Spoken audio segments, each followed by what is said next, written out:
प्रिय दोस्तों नमस्कार। मेरे चैनल भविष्य स्कंद में आपका स्वागत है। दोस्तों आज हम अपरा एकादशी का महत्व, कथा, व्रत विधि व कुछ चमत्कारिक आसान से टिप्स आपको बताएंगे जिन्हें आप आसानी से कर पाएं।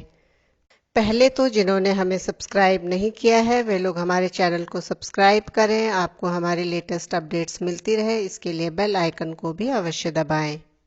आइए अब जानते हैं अपरा एकादशी के बारे में। इस एकादशी को अपरा या अचला एकादशी कहते हैं। अपरा एकादशी का पुण्य अपार है। ज्येष्ठ माह के कृष्ण पक्ष में आने वाली अपरा या अचला एकादशी व्रत 18 मई को है।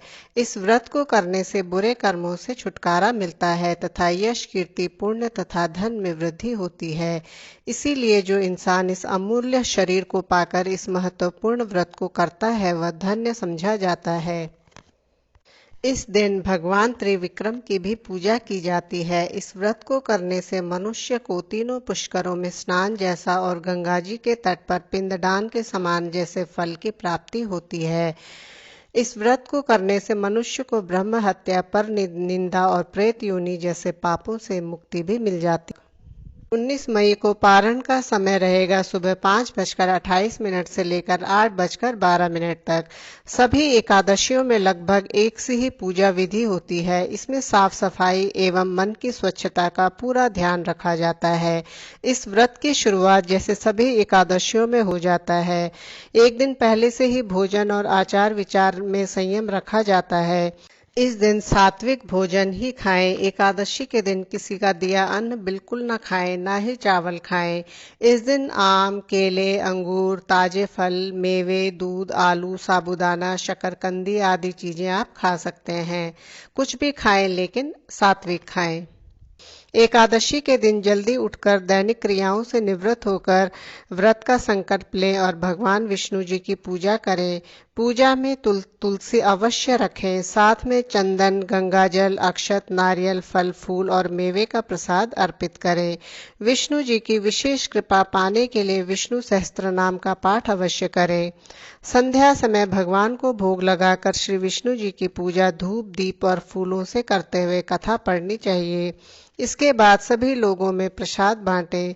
जो पूरी रात जागते हैं वे रात भर जागरण करते हुए विष्णु जी के मंत्र ओम नमो भगवते वासुदेवाय या कोई भी विष्णु मंत्र आप बोल सकते हैं। दूसरे दिन यानी द्वादशी के दिन व्रत समाप्त करें। ध्यान रखें कि हमेशा त्रयोदशी आने से पहले ही व्रत को समाप्त कर लें।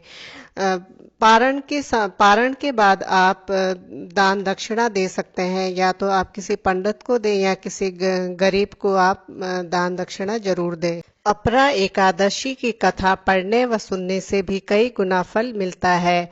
पुराणों के अनुसार इसकी कथा कुछ इस प्रकार है। प्राचीन काल में महीध्वज नामक एक धर्मात्मा राजा था। उसका छोटा भाई वज्रध्वज बड़े भाई के प्रति द्वेष की भावना रखता था। अवसरवादी वज्रध्वज ने एक दिन राजा की हत्या कर दी और उसके शव को जंगल में पीपल के पेड़ के नीचे गाड़ दिया।